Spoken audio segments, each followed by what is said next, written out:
시청자 비평 플러스는 YTN을 돌아봅니다. 최근 전기차 화재가 연이어 발생하며 사회적 문제로 대두되고 있습니다. 사태의 심각성을 YTN은 어떻게 전하고 있는지 오늘 뉴스 리뷰 Y에서 살펴봅니다. 이번 주는 어떤 시청자 의견이 들어왔을까요? 시청자 톡톡 Y에서 확인해 보겠습니다. 잠시 후에 만나보시죠.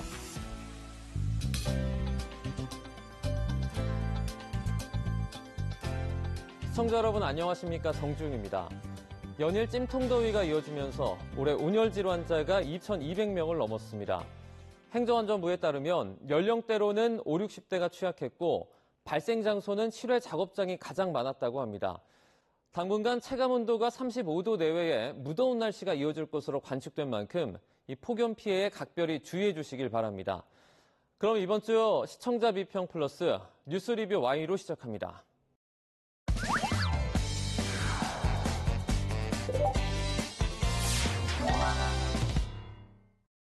네, 세 분 어서 오세요. 안녕하십니까?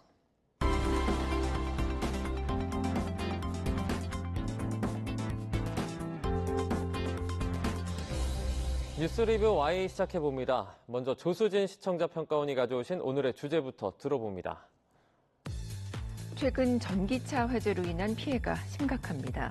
특히 폐쇄된 공간에서 화재가 발생하면 대책이 어렵습니다.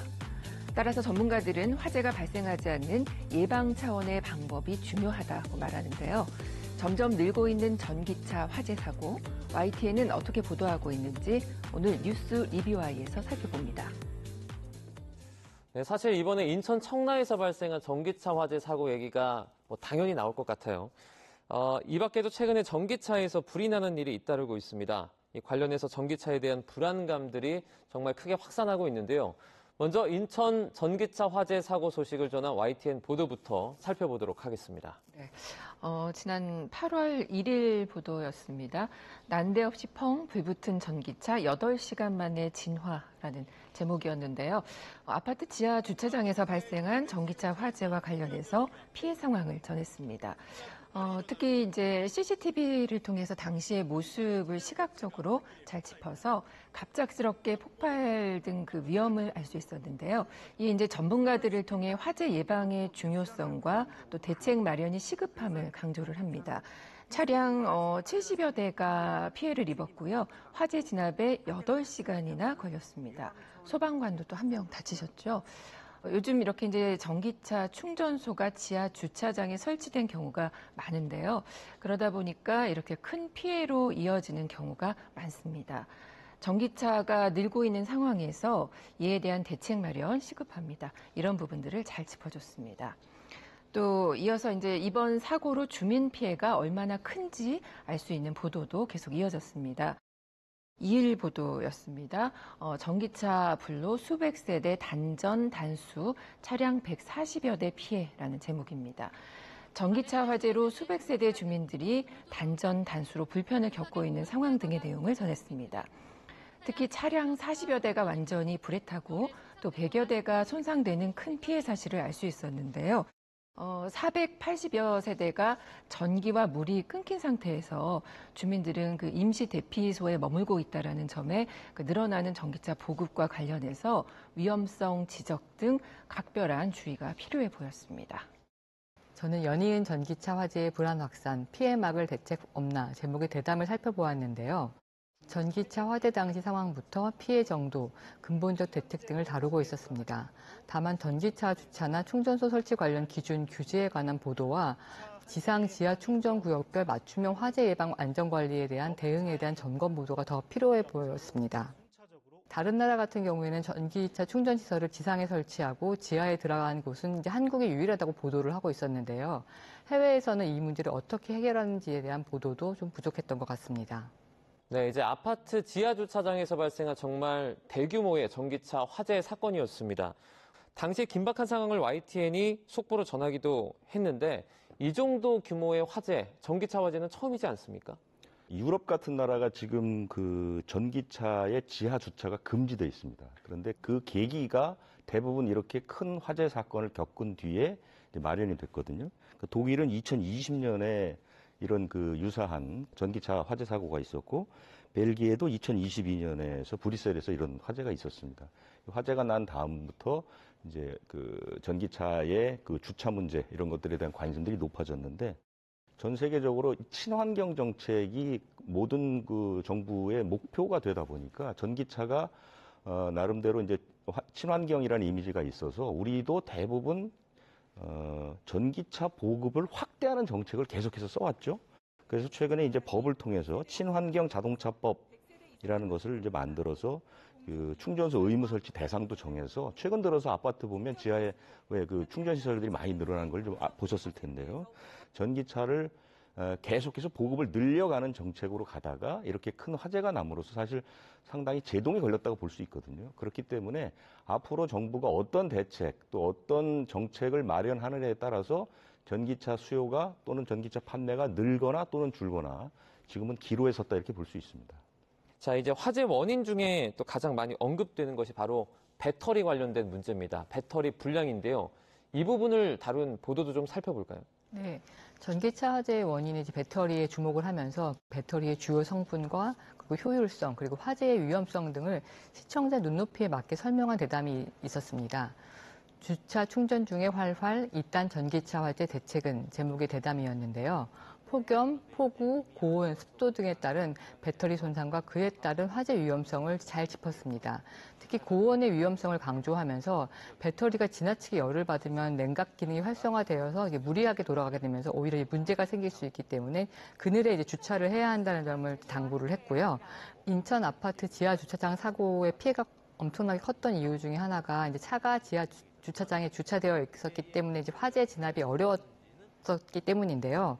그러니까 관련해서 충전 시설을 지상으로 옮겨야 한다는 의견을 전했습니다.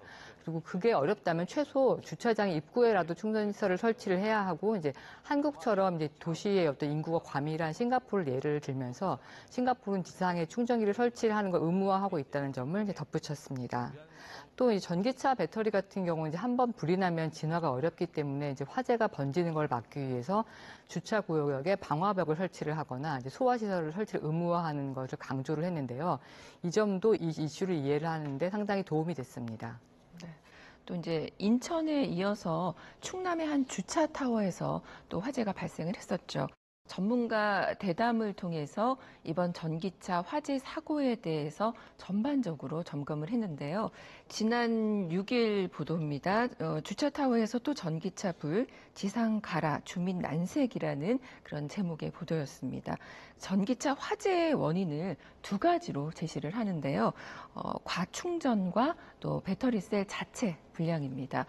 배터리 불량의 경우는 제작사에서 이렇게 잘못 만든 것일 수도 있고 또 운행 중에 과속 방지턱 충돌이라든지 또 침수 도로를 지나간 경우 셀 자체가 그 무리가 생겨서 문제가 발생할 수 있다라고 말합니다.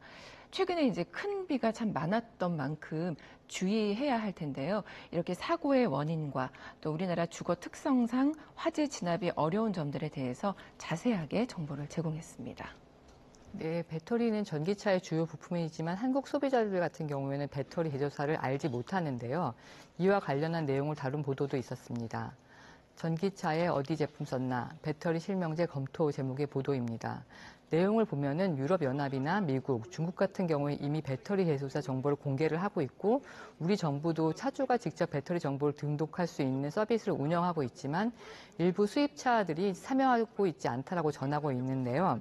보도에서 이제 제조사를 공개할 경우 이제 한국 배터리 산업에 약간 어떤 이제 부담이 될 수 있다라는 보도가 나오기도 했는데 이와 관련해서 어떤 이유에서 이게 부담이 되었는지에 대해 설명이 되지 않았는데 이 부분이 좀 설명이 됐다면 더 유익했을 것 같다는 생각이 들었습니다. 이어서 이제 배터리 보도가 또 하나 있는데요.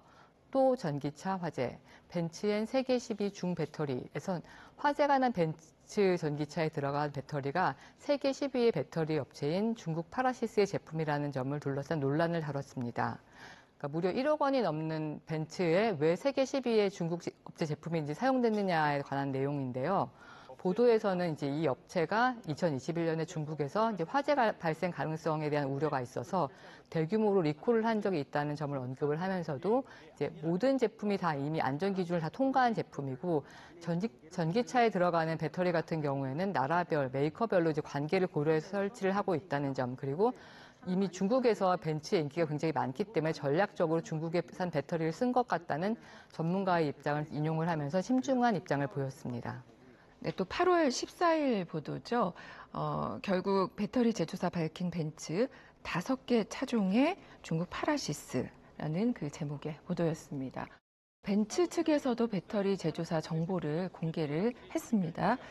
이번 방송을 준비하는 중에도 새로운 정보들이 계속 보도가 되고 있는데요. 그만큼 긴박한 현안이라는 그런 생각이 들고요. 아마 방송이 나가는 이 시점에서도 또 새로운 사실들이 아마 보도되고 있을 겁니다. 이번 사고 화재 원인 중 하나가 배터리인 만큼 정부의 대책회의에서 전기차 배터리 정보 공개 권고가 강조가 되고 있는데요. 관련해서 지난 그 화성 배터리 공장 화재 사고는 어떻게 처리되고 있는지 또 현재 상황에 대한 뉴스를 전해주시면 좋을 것 같다라는 생각도 들었습니다. 한 달 전에 이제 이 사건 관련 뉴스를 다룬 적이 있었는데요. 배터리 열폭주 현상으로 인한 사고들을 좀 전반적으로 다뤄서 대책을 마련하는 촉구하는 그런 기획도 필요해 보입니다. 이제 계속해서 지속적으로 다룰 내용인 만큼 기자들이 어떤 이런 실태를 살피려는 노력이 좀 많이 필요할 것 같거든요. 어떻게 보십니까? 화면에서도 보셨지만은 주변을 완전히 차단해서 물을 붓는 정도의 좀 우리가 이렇게 상상하기 힘든 방식으로 이제 불을 끄거든요. 그래서 아마 배터리 문제는 그 YTN을 포함한 모든 언론사들 그리고 정부에서도 또 학자들도 이제 연구를 좀 더 해봐야 되는 그런 분야입니다. 국민들이 굉장히 좀 그 필요 이상으로 공포에 시달리고 있다고 보여지거든요. 그리고 이제 현실적인 문제를 조금 우리가 짚어봐야 됩니다. 이제 YTN에서도 몇몇 현실을 이렇게 진단하는 보도들을 했죠. 지하 주차장에 그 충전 시설을 무조건 지상으로 옮겨야 된다. 뭐 이런 얘기도 있지 않습니까? 문제는 대형 빌딩이나 쇼핑몰 같은 그런 공간들이 있지 않습니까? 그런 시설들도 다 충전소를 의무적으로 설치하게 돼 있는데 그런 공간에는 외부에 그 충전소를 마련할 수 있는 부지나 장소가 없습니다. 실질적으로 굉장히 어려운 부분들이죠. 그런 것들이. 그래서 아마 이제 다음 달쯤 종합 대책이 나올 텐데 이때는 아마 이 부분에 대해서는 가능하면 그 지하 주차장 입구, 그러니까 가능하면 좀 접근이 쉬운 곳 또는 사람이 있다면 밖으로 대피하기가 쉬운 곳, 이런 장소에 마련하는 것 같은 약간의 그 보완적인 대책들이 좀 나와줘야 될 것 같고요. 그리고 이제 소화 용수 부분도 굉장히 중요하거든요. 그래서 소방과 관련해서도 뭔가 조금 더 강화된 대책들이 나올 필요가 있다 이렇게 보입니다. 지역 곳곳에서 이제 전기차 주차를 두고 갈등이 불거지고 있다는 소식도 저희가 생생하게 전하기도 했는데요. 이 보도 내용은 좀 어땠습니까? 5일 보도입니다. 그 화재 전기차 배터리 정밀 감식, 전기차 주차 금지 갈등도라는 제목입니다. 계속되는 전기차 사고로 주민들의 불안이 커지면서 일부 이제 아파트에서는 지하 주차장에 전기차 주차를 막아야 한다라며 주민들 사이에 갈등도 벌어지는가 하면 또 전기차 지하 주차장 출입을 금지한 그런 아파트도 나왔습니다. 전기차 차량 차주들은 사실 억울함을 호소하기도 하는데요. 최근 신축 아파트에는 지상 주차장을 없애는 그런 추세죠. 그런데 이제 전기차 보급량은 늘고 있습니다. 그래서 이에 대한 대책도 시급해 보입니다. 이 소식 잘 전달했습니다. 8월 10일 보도입니다. 전기차는 지하에서 나가라, 번지는 법적 분쟁 어쩌나라는 그런 제목의 보도에서도 이렇게 비슷한 내용을 다룹니다. 화재가 잇따르면서 전기차 지하 출입 자체를 제한하려는 움직임이 늘어나서 법적 분쟁이 예상된다라는 그런 내용인데요. 정부의 빠른 대책 마련이 시급한 상황을 알리고 있습니다. 또 관련해서 언론이 지나친 불안감 조성이나 또 혐오를 조장할 수 있는 어휘 사용 이런 것들을 또 주의해야 하겠습니다. 또 최근 그 전기차 포비아라는 그런 말이 나올 만큼 아파트마다 갈등이 나타나고 있는데요. 친환경으로 사실 나라에서 권장했었던 것이기 때문에 이게 이제 정부 차원의 대책도 필요합니다. 그래서 정부가 빠른 실효성 있는 대책 마련할 수 있도록 지속적인 보도 이어나가시길 바랍니다. 네, 이제 평가원님께서 말씀하신 것처럼 사실 정부의 친환경 정책의 일환으로 전기차 전환에 각종 혜택을 좀 제공하지 않았습니까? 이것 때문에 이제 정부의 책임 있는 대책을 요구하는 목소리가 커지는 부분도 있는 것 같습니다. 관련 내용을 다룬 YTN 보도는 좀 어떻게 보셨습니까? 네, 인천 아파트 지하 주차장 화재를 비롯해서 전기차 화재가 잇따르면서 이제 관련 규정은 없는지에 대한 의문이 생길 수밖에 없는데요. 앞서 대담 주차 충전 중에 활활 이딴 전기차 화재 대책에서 이제 말씀드렸지만 여기서 전문가가 나와서 2021년도에 이미 한국 기업이 만든 전기차에서 화재가 계속 나면서 당시에 이제 법안이 만들어졌다고 합니다. 하지만 폐기가 됐고 지금 그때 나왔던 얘기가 이제 반복이 되고 있다고 지적을 했습니다. 관련해서 전기차 화재 관련법은 없나 있을 뻔했다. 그 앵커 리포트인데요.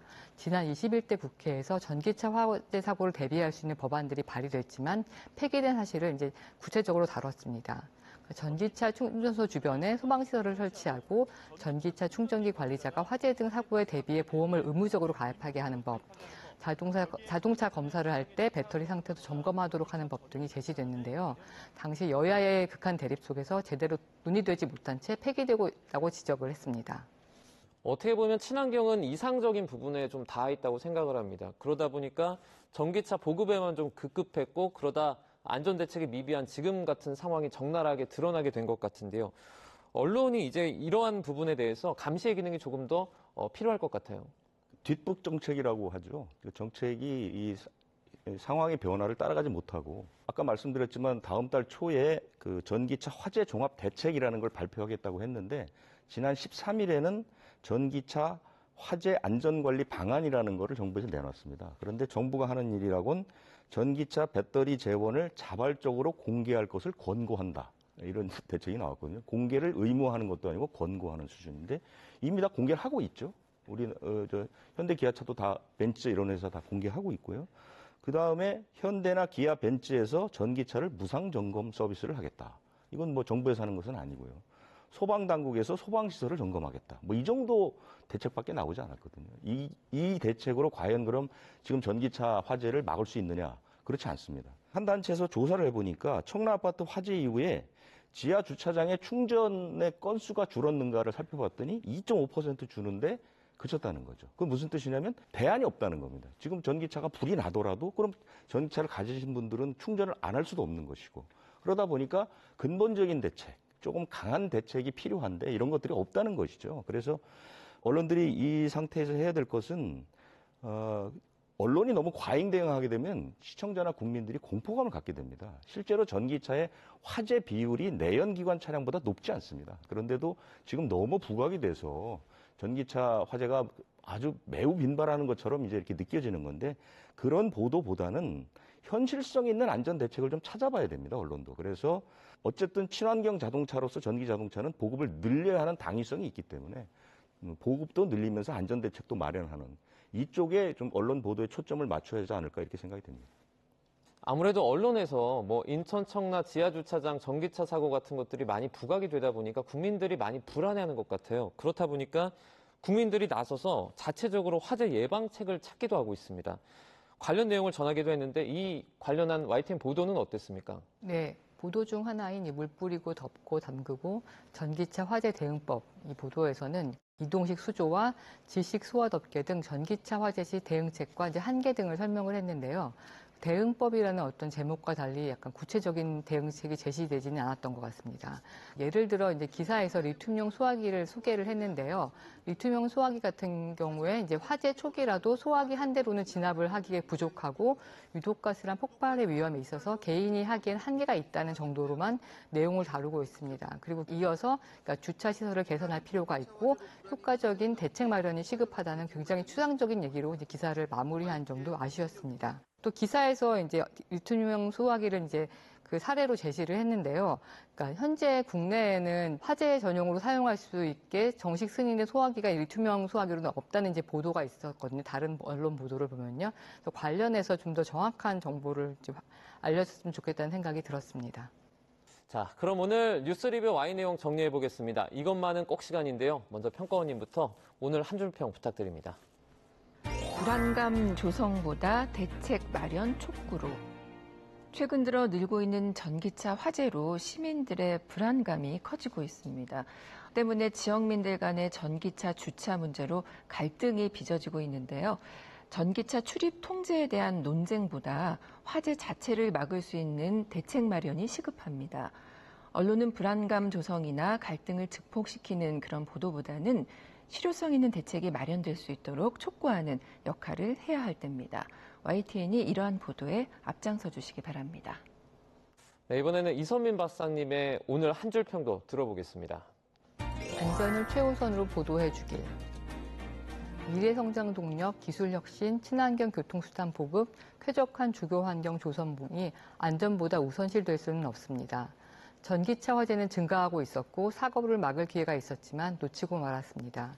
지금이라도 안전을 중심에 두고 정부, 자동차 업계, 배터리 업계, 건설업계 등이 전기차 화재에 대응책을 마련할 수 있도록 전기차 주차나 충전소 설치 관련 기준과 규제에 관한 보도를 적극적으로 해주시길 바랍니다. 네, 이제 종합적으로 안전을 우선하는 어떤 대책 마련 촉구 보도 저희가 좀 기대해 보도록 하겠습니다. 오늘 뉴스리뷰 Y 순서는 여기서 마치도록 하겠습니다. 네, 세 분 오늘 말씀 잘 들었습니다. 고맙습니다.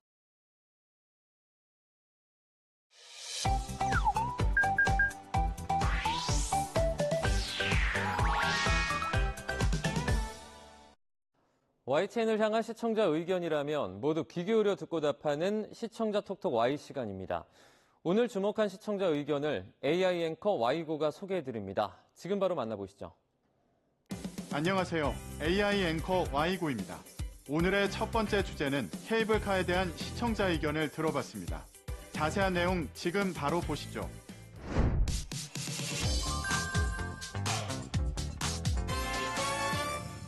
(40여 년) 만에 빗장이 풀린 설악산 케이블카 사업을 계기로 전국 자치단체마다 앞다투어 케이블카 설치를 추진하고 있습니다.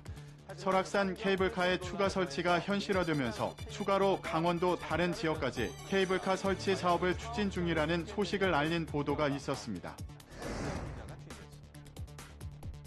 해발 1100m 평창군 선자령, 강릉 시내와 동해가 한눈에 들어옵니다. 강릉시와 평창군은 백두대간 보호지역 중에서도 핵심 구역인 이곳에 케이블카를 설치할 계획입니다. 문제는 이렇게 우후죽순으로 케이블카를 설치하면 환경훼손 논란뿐만 아니라 지자체 간 출혈 경쟁이 불가피하다는 점입니다. 실제로 전국 관광용 케이블카 40여 곳 대부분은 초기 반짝 특수 이후 이미 적자 운영에 시달리고 있습니다. 케이블카를 통해 관광명소로 자리매김하기 위해 여러 지역에서 케이블카 사업을 추진하고 있지만 실제로는 환경훼손이나 적자 운영 등의 문제가 있음을 짚었는데요. 강원도 등에서 케이블카 설치를 추진하고 있지만 전국에 이미 설치된 케이블카 40여 곳이 대부분 적자에 시달리고 있다고 언급했는데 구체적인 자료나 통계 제시가 없어서 궁금증이나마 데이터로 제시해줬으면 좋겠다는 시청자 의견이 있었습니다. 시청자의 이해를 돕기 위해 시청자 톡톡와이에서 전국 케이블카 적자 현황에 대해 알아봅니다. 보도에서 언급한 것처럼 전국 관광용 케이블카 40여 곳 대부분은 적자에 시달리고 있는 상황인데요. 자세히 살펴보면 2023년 기준으로 하동 케이블카는 38억 원의 적자가 났고 전남 해남군에 위치한 명량해상 케이블카가 54억 원, 제부도와 거제에 있는 케이블카도 마찬가지로 적자를 보고 있습니다. 실제로 2000년대 초 문을 닫은 대전 보문산 케이블카처럼 이름난 장소에 있으면서도 이용자를 충분히 확보하지 못한 경우도 있습니다. 사천 바다 케이블카 또한 운영 첫 해에는 16억 원의 흑자를 냈지만 이후 영업이익이 매년 적자를 기록 중인데요. 사천 바다 케이블카의 경우 운영 적자가 계속되는 이유는 전국적으로 케이블카가 포화 상태인데다 남해안을 배경으로 한 케이블카 탑승객 유치 경쟁이 치열해졌기 때문입니다. 케이블카마다 특별한 장점이 없다 보니 굳이 케이블카를 타려는 목적으로 해당 지역을 방문하는 관광객은 극히 드문 실정입니다. 다음으로 시청자 톡톡 Y 두 번째 주제는 저출생 대응 수석실에 대한 시청자 의견을 들어봤습니다. 어떤 내용을 담고 있는지 이어서 확인해 보시죠.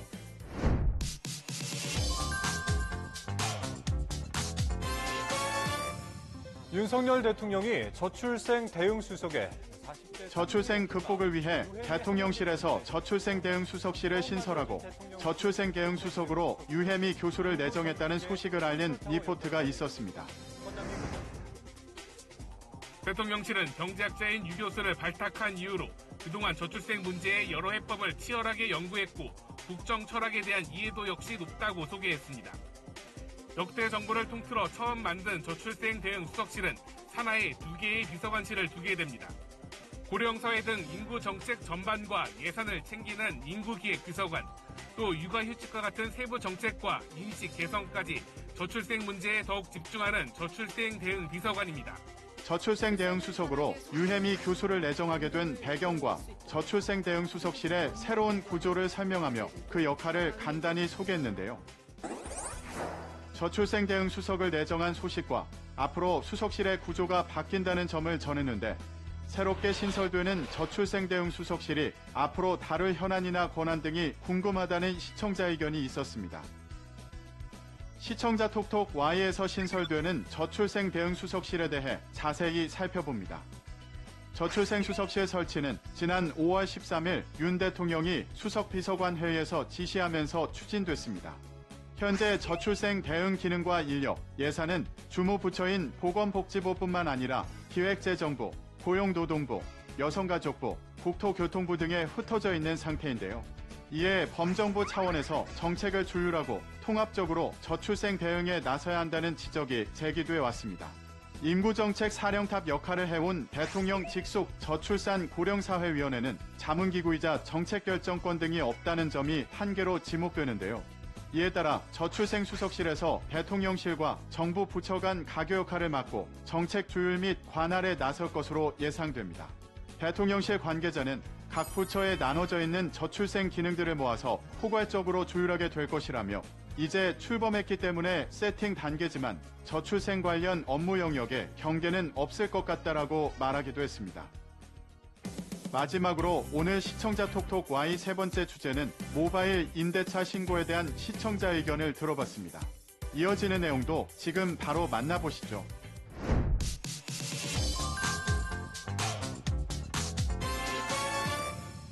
이달 말부터 대전과 세종에서 전월세 계약을 체결하고 신고해야 하는 주택 임대차 신고제가 앞으로는 모바일로도 가능해진다는 새로운 소식을 알린 간략한 보도가 있었습니다. 국토교통부는 오는 31일 대전, 세종에서 모바일 임대차 계약 시스템을 시범 운영한 뒤 전국적으로 확대해 나갈 예정이라고 밝혔습니다. 올해 9월 2일에는 부산, 대구, 울산 등에서, 오는 10월 1일에는 광주, 강원, 충청 등에서 모바일 임대차 신고가 가능해집니다. 앞으로 시행될 모바일 임대차 계약 시스템을 간단히 설명하고 대전과 세종에서 시범 운영을 시작해 전국적으로 확대해 나갈 예정임을 알렸는데요. 앞으로 전월세 계약 체결 시 모바일로 임대차 신고를 할 수 있는 시스템이 마련되었다는 소식을 전했는데 어떤 이점이 있는지 궁금했고 익숙하지 않은 시청자를 위해 자세하게 접속하는 방법을 안내했으면 더욱 도움이 됐겠다는 시청자 의견이 있었습니다. 자세한 내용을 보충하기 위해 시청자 톡톡Y에서 모바일 임대차 신고 시스템에 대해 알아봅니다. 주택임대차 신고제는 보증금 6천만 원 또는 월세 30만 원을 초과하는 주택임대차 계약에 대해 계약일로부터 30일 이내에 신고하도록 하는 제도로 2021년 6월 도입됐는데요. 미신고 또는 거짓 신고 시 임차인과 임대인 모두에게 최소 4만 원에서 최대 100만 원의 과태료가 부과됩니다. 앞으로 모바일 전월세 신고 이용을 원하는 국민은 스마트폰에 내장된 브라우저로 주택임대차 계약 신고 사이트에 접속해 이후 임대차 신고 등록을 눌러 간편 인증으로 로그인하면 되는데요. 간편 인증은 네이버, 카카오톡 등 14종으로 가능합니다. 임대차 신고 때 계약서를 제출하는 임차인은 별도의 수수료 없이 확정일자도 부여받을 수 있습니다. 기존의 주택임대차 계약 신고를 하려면 주민센터에 직접 방문하거나 PC를 사용하는 방법밖에는 없었습니다. 하지만 앞으로는 중개업소 등 임대차 계약을 체결한 바로 그 자리에서 임대인과 임차인이 모바일로 신고하는 것도 가능해지는 것입니다. YTN 방송의 부족한 부분을 채우는 시청자 톡톡 Y 시간. 다음 주도 다양한 시청자 의견과 함께 돌아오겠습니다.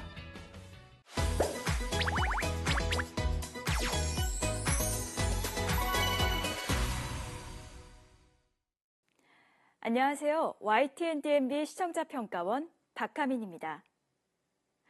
일상에서 땀을 많이 흘릴 때 우리는 흔히 체질이라 어쩔 수 없다고 생각합니다. 하지만 그 정도가 심하다면 생활하면서 많은 불편함을 느끼게 될 텐데요. 전체 인구의 5%, 20명 중 1명이 앓고 있다는 다한증이 무엇인지 메디컬 인사이트를 통해 알아보았습니다.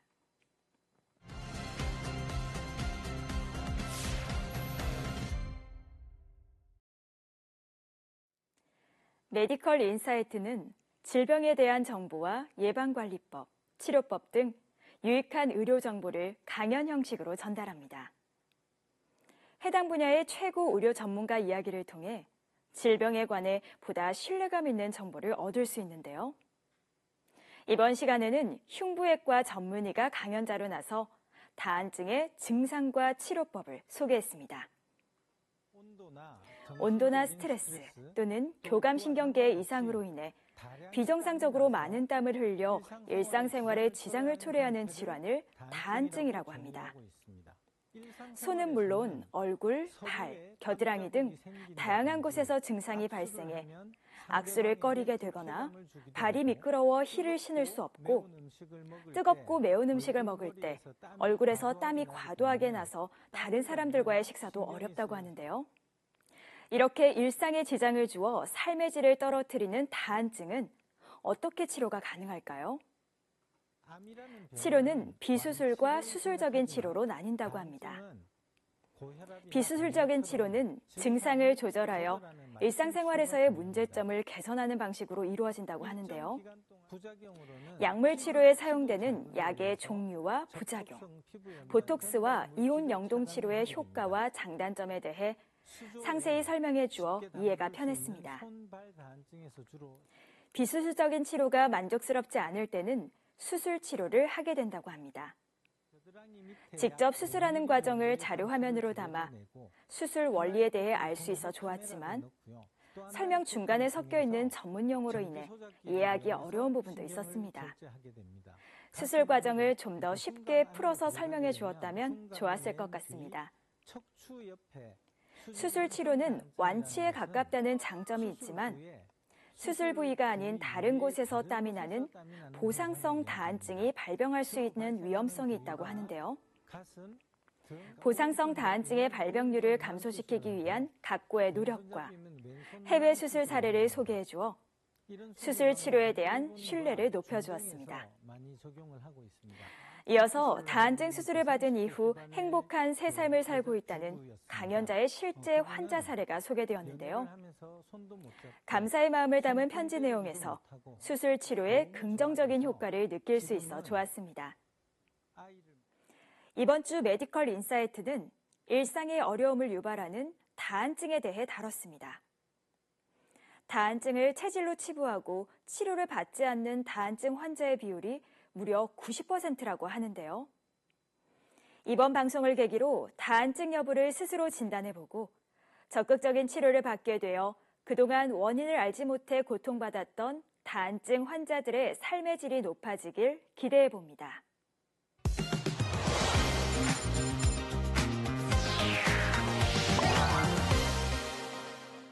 시청자 목소리로 YTN을 되돌아봅니다. 방송에 대한 여러 의견들 SNS와 홈페이지를 통해서 남겨주시고요. 시청자 비평 플러스는 다음 주 더 새로운 의견으로 돌아오겠습니다. 시청해주신 여러분 고맙습니다.